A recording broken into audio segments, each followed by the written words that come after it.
Ndugu zangu,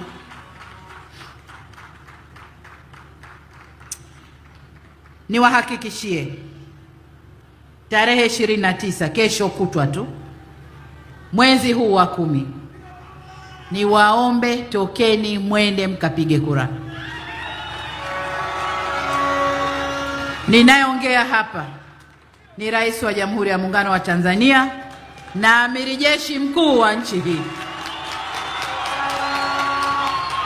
Nataka niwaambie maandamano yatakayokuwepo ni ya watu kwenda vituoni kupiga kura.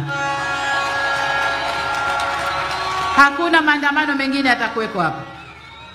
Hakuna tishio la kiusalama litakalo kuwepo.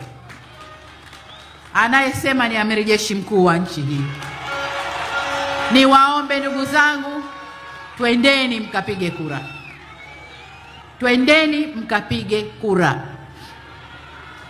Baba, ukitoka hakikisha umetoka na familia, umekwenda kupiga kura.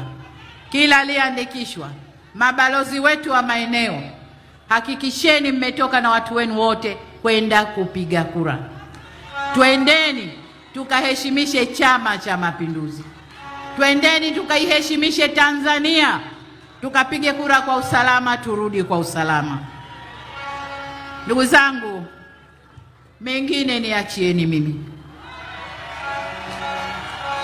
Matusi niachieni mimi. Na yabeba kwa niaba yenu. Manabii wetu, Bwana Yesu alisulubiwa kwa kukomboa watu kwa amri ya Mungu, lakini alikuwa anafanya kazi ya watu. Nabii Muhammad alipigwa mpaka akatolewa meno kwa kufanya kazi ya kukomboa watu kwa amri ya Mwenyezi Mungu.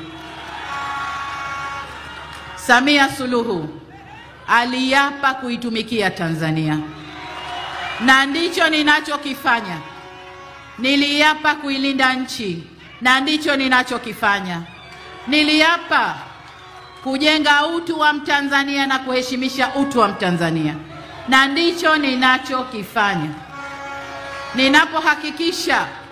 Ninapohakikisha watu wanapata maji safi, watoto wetu wanapata elimu mpaka uwezo wake, afya iko karibu na kila mtu, umeme upo, usalama wa nchi upo, kila kitu kipo, ni kuheshimisha utu wa Mtanzania.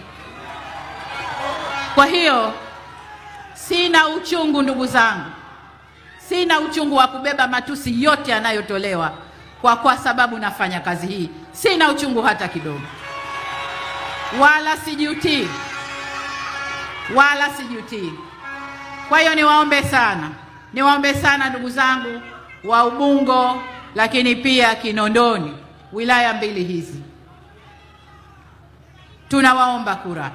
Lakini mniruhusu niwape ilani wa bunge, alafu nirudi tuje kuomba kura.